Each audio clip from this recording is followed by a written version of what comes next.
Yo, yo, yo. Hey guys, welcome back to another awesome edition of the Best Practices Show. I have a regular guest. She's an amazing speaker in dentistry. Her name is Allison Lacoursiere, and she gets a lot of requests for different lectures. Today, she shares one of the highest requested lectures she does. It is powerful. It's about increasing confidence through personal alignment and self-worth. It's a lot about what's going on in dentistry and how to prevent burnout and really enjoy who you are. Please listen to this. I hope you guys enjoy it, and we'll see you soon.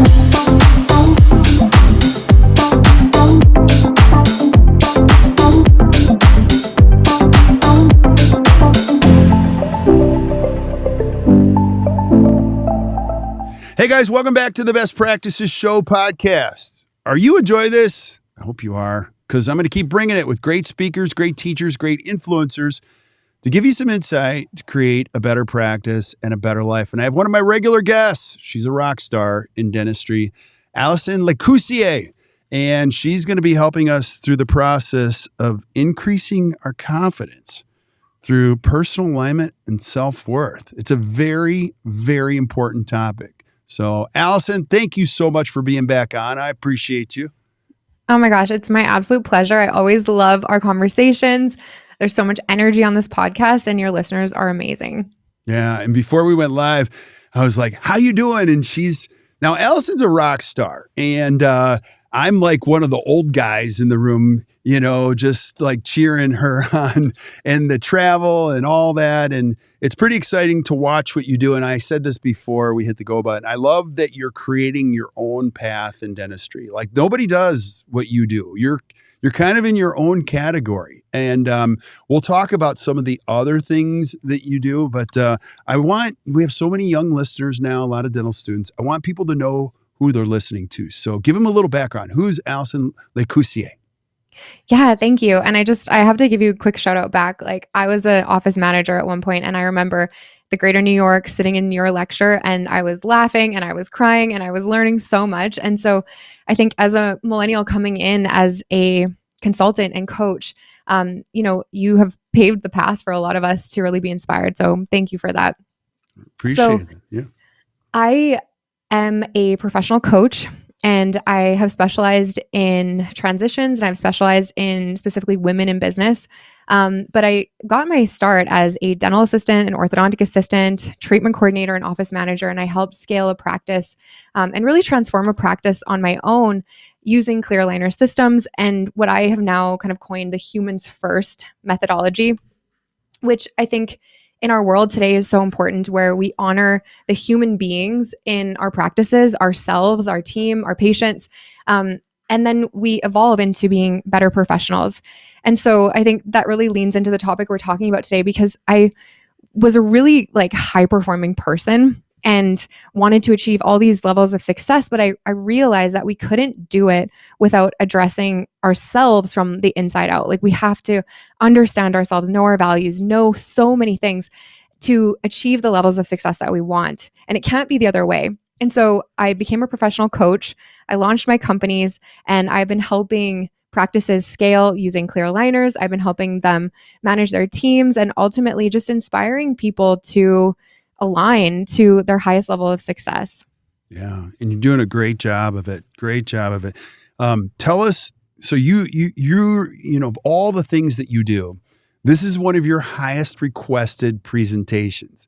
Tell us why, and then tell us the why behind what we're going to be talking about today. Yeah. So, and I told you this before we got on, I had a limiting belief, and I'll call it out on myself that, I, as a professional coach, when I get on a call with a doctor, we're talking about profit, we're talking about systems, we're talking about goals.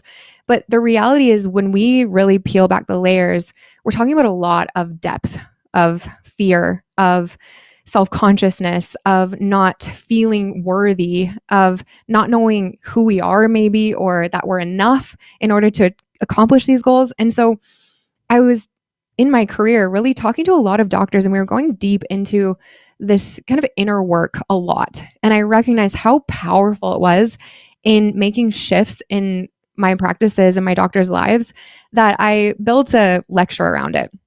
And the lecture was increasing confidence through personal alignment and self-worth. So knowing who you are, valuing who you are, and that is the key to your confidence. It's not the other way around. It's not we make more money and then we're more confident, or we get the accolades or the next degree or the next specialization and then we're more confident. It actually starts from honoring yourself, loving yourself, knowing who you are, and that's how we become confident. And so when I put this out into the world, I didn't honestly expect that the dental industry would be so excited about it, but they were. And this is the lecture that I'm speaking on the most this year. And it's all about personal alignment and honoring your self-worth. Yeah, you're speaking my language, because we're ultimately going to get to a thing called burnout. That'll come a little bit later as we get talking to this. But I told you that is one of our highest requested topics. There isn't a day or a couple days that go by where burnout isn't a major conversation. Now we'll get there, but help us unpackage this. One of the buckets that we talked about was the pathway. Can you talk us through the pathway? Yes. So I developed in my coaching process kind of a formula for increasing or kind of owning your worthiness. And so what really is worthiness? What does self-worth really mean? It means that you honor yourself, you respect yourself, you trust yourself, you love yourself without, name it, the money, the accolades, the profession. It's just that you, as you are, as a person, as a human being, you feel like you are worthy. And so what I see a lot is when people are trying to step into the next level or accomplish their goals or even try something new, they bump up against that worthiness. They don't feel worthy of their goals or of their achievements or that next level. And it actually causes self-sabotage. It causes overperformance. It causes burnout. And so I took some time to really, I worked with a psychotherapist on this. I worked with a lot of my coaches. I worked with a neuroscientist to really understand how do we establish a feeling of self-worth. And so the first step is to know who you are, know yourself. And that's without the titles, and it's without all of the things that we kind of present. I'm a coach, I'm a dentist, I'm a dental assistant, and whatever that title is that you have, let's go deeper than that. Who are you really? Mm-hmm. And it's really seeing the person that you truly are. And sometimes when we look and we go deeper, we might not like some of the things that we've done in the past or who we are, some of our tendencies. Sometimes we want to change it. But the second step on that path to worthiness is to accept every single part of you and to know that you are worthy and lovable and accepted exactly as you are today, even if you have bigger goals or dreams. So number one, know yourself, get to know yourself. And with that know yourself piece, our world is so busy. And I know there's a lot of high performers and high achievers that listen to this podcast, but it's to slow down enough to hear yourself. So meditating, talking to a coach, talking to a therapist, sharing some of the parts of you that maybe feel excruciatingly vulnerable, but really know yourself. And then once you get to know yourself, accept every single part of you. Yeah. And that part can be tough, horribly tough. Yeah. And so if you're listening to this podcast, you might I know myself. No, it's a lifetime of work understanding who you are. And I've said this many times, I wish I would have gone back at the age of 25 and done a lot more work like this, taken every test on the planet, actually gotten a personal coach or something like that so that I wasn't working against myself and I could move to step number 2 and go, that's just who I am. And you can start to enjoy the process a little bit better. Don't you think? Oh my gosh, so much. And I think the part about accepting yourself too is that you can remove the shame. Mm-hmm. We attach shame to the things that maybe mistakes that we've made or where we're from or the place that we grew up. We can attach shame to anything, but shame is not a valuable emotion. It actually just keeps us stuck. It keeps us hidden. And so when you can face these things and accept them, that's when you get to release the shame and you get to feel immediately more confident in yourself. So it's so powerful. Yeah. What's step number 3? I'm so curious in this. This one is the one where like all of my high performers and my entrepreneur doctors, like they're like, ugh, it's honor yourself. So you know who you are, you know what you want, you know where you're going, you've accepted every single part of yourself. And now it's time to live that out. So what this looks like is asking for what you need, being honest with people in your life about who you really are. It's saying no. It's saying yes. It's removing yourself from situations that no longer work for you. It's prioritizing yourself as a business owner, as a leader, making sure that you're telling your team what you need. And the honor yourself piece is the one that if we do this well, we actually can avoid burnout. We can reduce the feelings of it, but also we reduce the amount of energy that we spend on showing up as a person that we're not. Yeah. This is a big one for me because the no thing, I'm still terrible at it.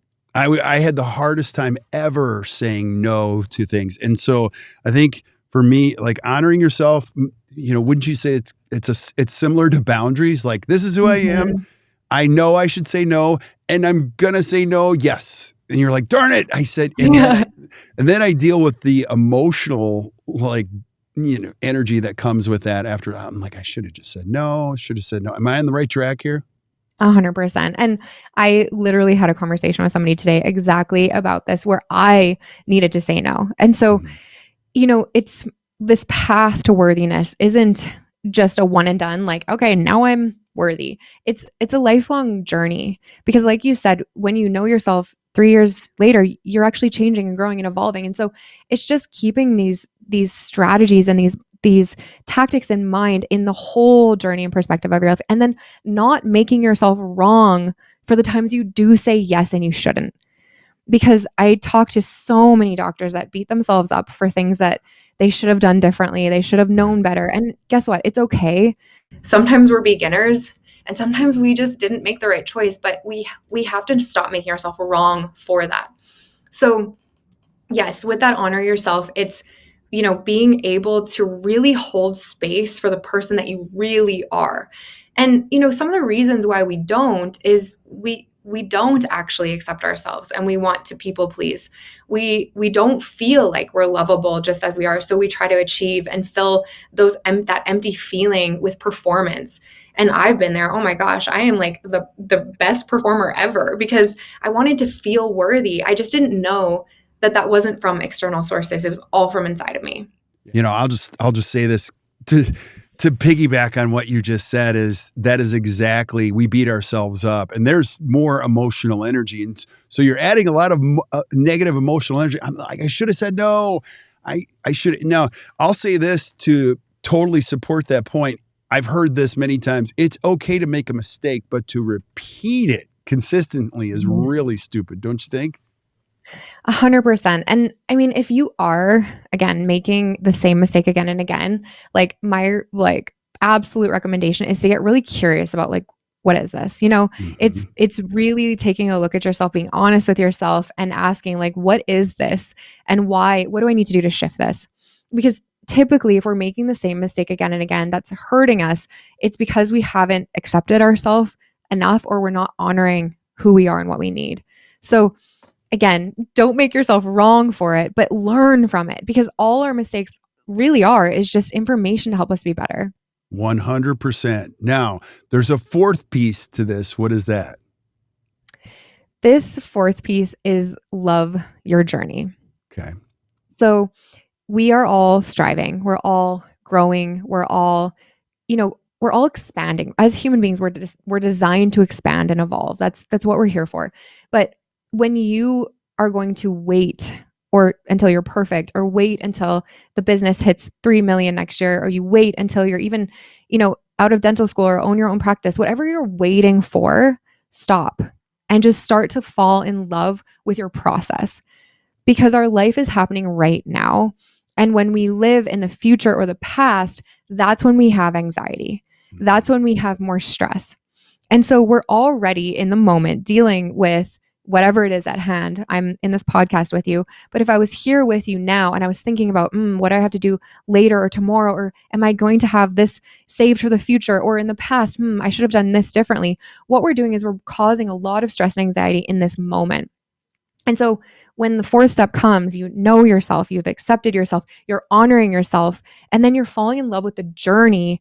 That's when you get to show up in bigger, bolder, more confident ways. That's where you're just yourself and you're coming forward, and the energy it takes to be you lowers and your joy increases, and ultimately your success increases too. Yeah.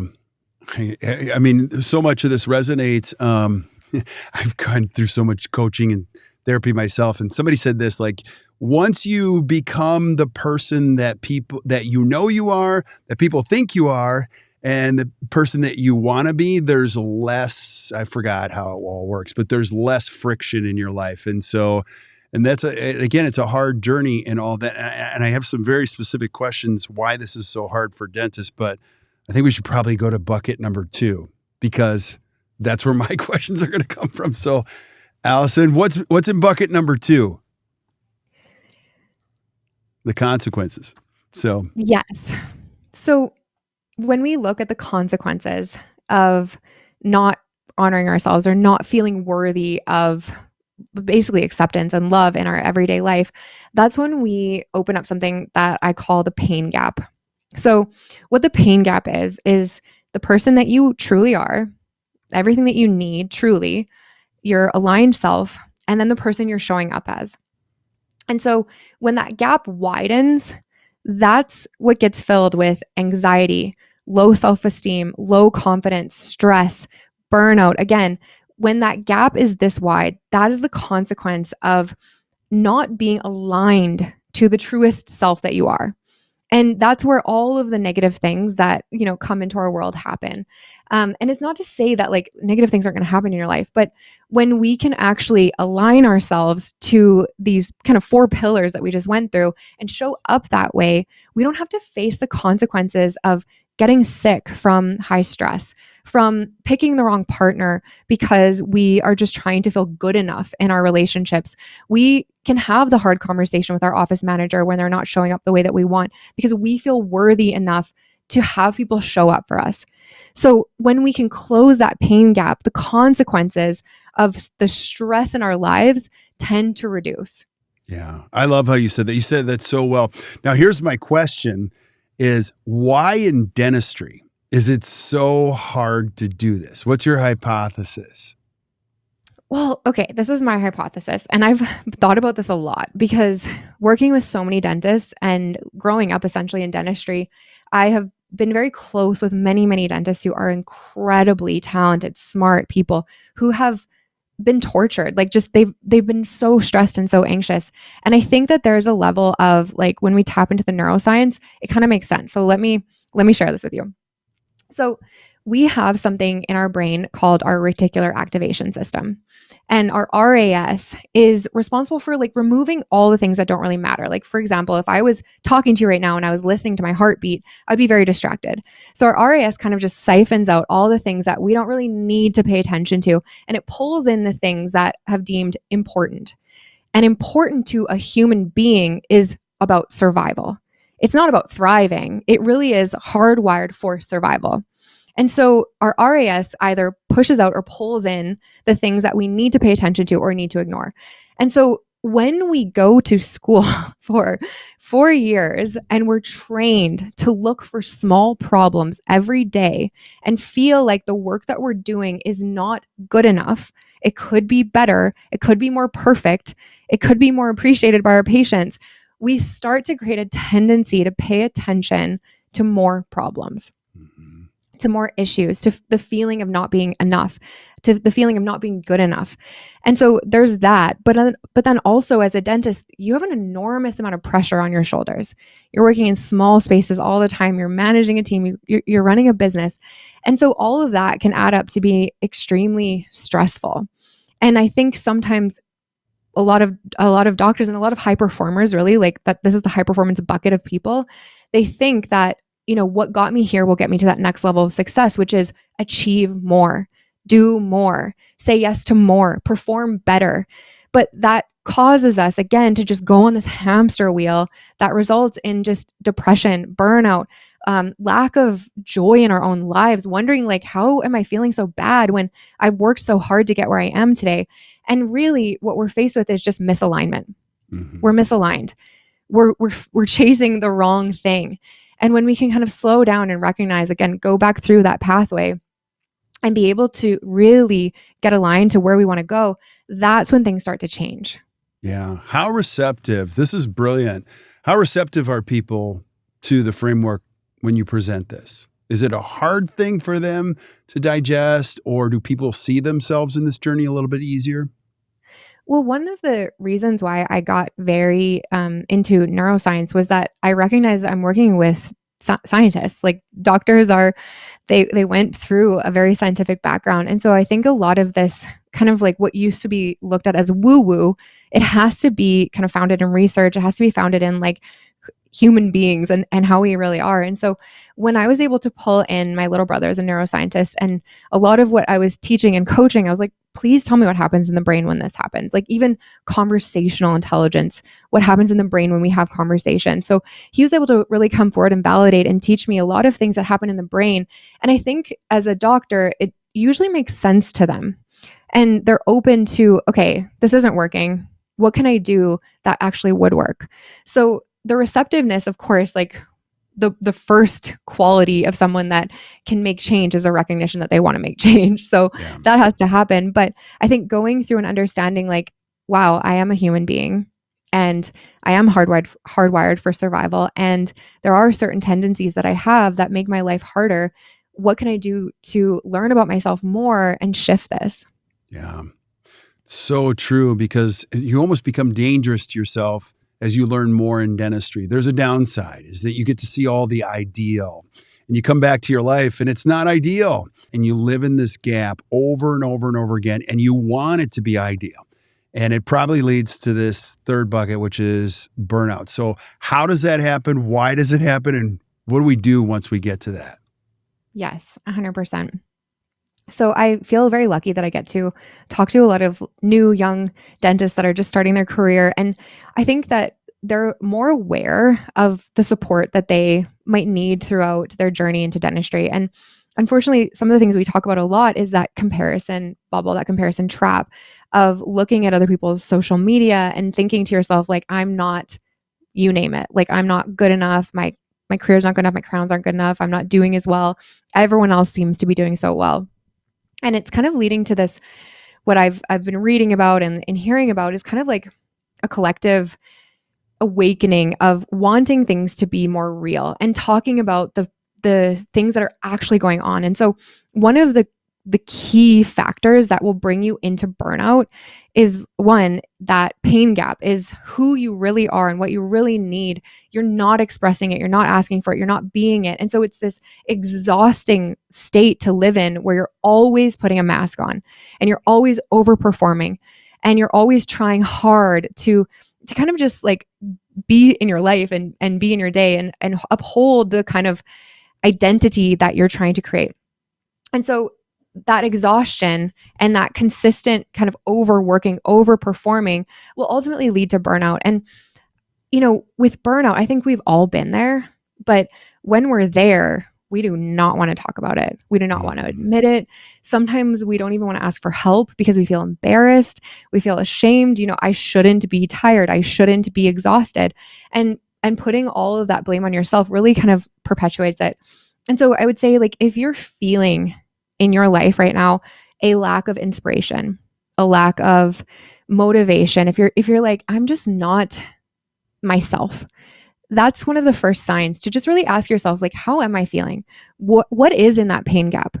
You know, who I am and what I need, what am I not asking for or living into in my life? And that will give you some clues and some guidance. But the second thing I think is really not waiting until you are completely catastrophically burnt out to make a change. And, you know, I admittedly am the type of person that likes to toe the line sometimes. I'm like, I can do it. I can make it happen. But, you know, that achievement like view or that achievement model doesn't work when we're feeling burnt out. and it No. doesn't last. Yeah.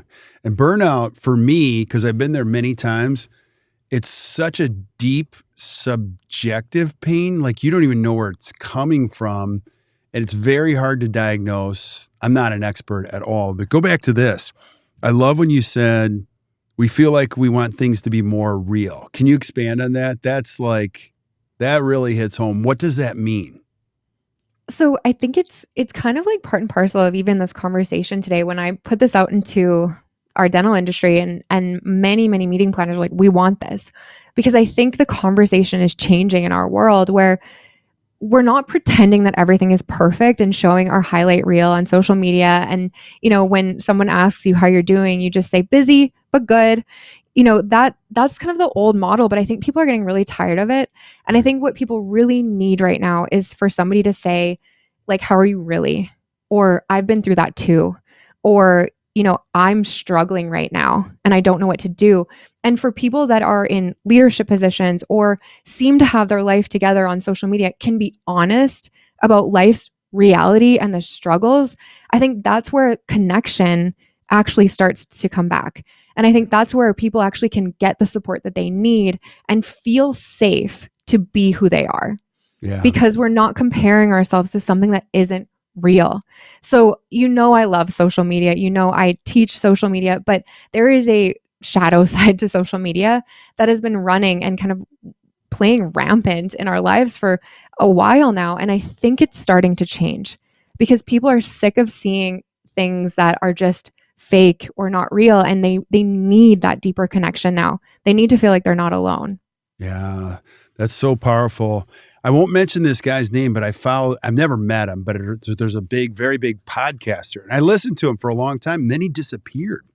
Well, he just resurfaced. It's been 6 months. And I'm like, he had it all going on. He's like, I was completely burned out. I'm like, oh my gosh. And he never shared it on any of his shows. And he came back. He's like, I'm just going to go there. I was so miserable. And he had experts help him. And they told him he needed a year. He's like, I don't know that I could take a break for a year. So he's like, I committed to 6 months of just going back. And I don't know that he followed your 4 steps, but I'm thinking it could have helped him a lot of really examining who he was, what was making him happy. And I think a lot of it was I thought he was like unbelievable. And he had built this image of just being invincible, and knowing. I loved listening to him because he had all the answers for everything. And he shared just recently, I didn't. I'm like, oh my gosh. And that is so powerful when people can be vulnerable. But I do have so many other questions for you on this. And I'm older again, like I like saying that now because like social media, I've even asked you for help. And so I'm like, I don't even know where it's going. And there are moments where I'm like, we should do something about it. And there are moments like, I don't even care anymore. With the influx of AI and how fast people are posting now you see all of these advertisements of people being able to say, you can post 30 times a day. I'm like, oh gosh, that sounds absolutely terrible. I do think there's going to be a reckoning. But let me just throw the AI thing in there because I don't know if I trust anybody anymore. Now people are generating videos of themselves. I'm like, oh gosh. What do I do with any of this, Allison, in the middle of that? I didn't mean to throw you the AI curveball, but and that's not even the real issue. The real issue is real. I like how you use that. How do I unpackage that? Yeah. I mean, AI, I believe is going to be a powerful tool for our future. I really believe it's going to create incredible things in the world. And I think it's going to have our human beings, our humanity, be valued even more. And so when I think about like with AI, like definitely don't be scared of it. Use it as a tool. There's only one thing scarier than AI is not knowing it, not understanding it. Like Right. you just have to know what this tool is going to do. It's like, however many years ago when the internet came out, if people are like, I'm scared of it, I'm not going to use it. Don't do that with AI. But I think, something I really stay on top of it is Harvard Business Review's, the ideas for 2024, like what's coming in the pipeline. They bring a ton of research into small bite-sized pieces. So I recommend like anybody read that. But in 2024's review and the discussion on like what's the future of business with AI and with human beings interacting with AI, there's a huge focus on the soft skills. all of the things that we kind of pushed to the side in business for many years of like communication, well-being, energy, understanding your values, knowing your mission, taking great care of yourself. All of those things were kind of like chalked up to soft skills, thrown to the side. But the soft skills are what AI will never be able to replace. Right. So the most valuable people that are going to come into the future are the ones that are really good at building relationships and connecting truly with people. They're going to be the ones that can lead from a place of vulnerability and values based. And so it's just understanding what our world is going to look like being an engineer and having the skill sets of an engineer or a coder or a website builder. Like, unfortunately, AI is going to be able to do those things faster than us, but AI will never be able to replace our human connection and our humanity. Yeah, I love the framework that you've put together here. And I'll make a prediction because I'm terrible at predicting things. I think you're going to get a lot more requests for that kind of stuff than you will for the stuff. I mean, you've got multiple companies and other things going on, but like that is powerful stuff. And I think it's a lot of what the world and dentistry needs.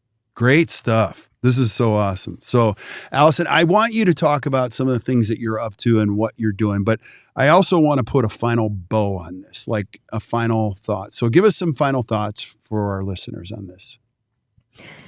I would say, like, have the courage to be yourself and to show up as you are and to honor yourself, because that really is where your greatest zone of genius is going to come from. And yes, sometimes it can be excruciating to become vulnerable to your team, your partner, your family, whoever it is. But vulnerability is the foundation of our connection. And being seen is something that we all need so badly. And we have to be responsible for being seen. We have to be real with each other in order for somebody to see us. And so just know, like, that path for you, whoever's listening, and this resonates, might not be the easiest path, but it's the most meaningful. And this could be some of the most important work that you do on yourself in your whole life. And it will change the way you live. And so I just really want to encourage you to go down that path. And if something isn't resonating in your life right now, really try to understand why and make a change. Yeah. So well said. That is so powerful. Thank you so much for sharing that today. We'll cover the other topic you mentioned. I'll keep you guys a little curious, but we're going to cover another topic at another time. But Allison, I want you to share with our listeners, if they've never heard of you and they do want to follow and find out a little bit more about what you're doing, how do I find out more about what you do? And tell us what other things you do. Yeah, so I am a practice coach. I'm a consultant. I'm a speaker. And so I can, speak at any kind of event. I host a lot of in-practice workshops. I host a lot of, sessions to help with this kind of thing specifically. Like, we go deep with the whole team, and I love doing that. I also work one-on-one with doctors to be able to support them in their mindset as they're scaling and achieving success. And so as a certified professional coach through the International Coach Federation, this is one of my favorite things, is being able to support doctors in that way. So if you need support this year in achieving your goals, but also understanding how to foster more self-worth, I have a group coaching program specifically for women in business. And then I have one-on-one coaching for any doctors. So that's this kind of bucket. And then I kind of grew up in the clear aligner world. And so I manage and coach teams to ultimate success when it comes to clear aligner therapy. I just launched my clear aligner leadership bootcamp, where I take team members and elevate them into leaders in your practice so that you can double your clear aligner cases. That is my goal and mission. And a lot of this is that humanity. It's connecting with your patients. It's leading your team. It's having really powerful systems. And so if you want support with your clear aligner systems this year, reach out to me. And that website is domoreclearaligners.com. And then for any personal professional coaching, you can go to yourclearalignercoach.com. Awesome. So if you're not taking notes while you're listening, don't worry, we're taking notes for you. We're going to put all of this in the show notes. So I don't care if you're listening on iTunes, Spotify, Stitcher.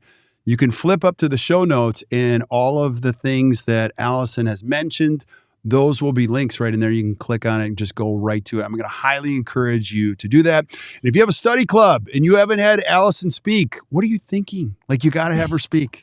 If she'll come and speak, I don't know. I'm just so grateful. So thank you very much, Allison. That's powerful stuff. I'm so excited to see what you're up to. And I have no doubt you're going to make some big waves here in this great profession in the future. So thank you so much for being on. Thank you so much for having me. Absolutely. Well, stick around while I say goodbye to everybody else, but thank you guys for listening to the Best Practices Show. Our whole jam around here is just to challenge your thinking, bring great speakers, great teachers, great influencers to give you some frameworks like the one Allison presented today. Use it so you can be better and your practice can be better.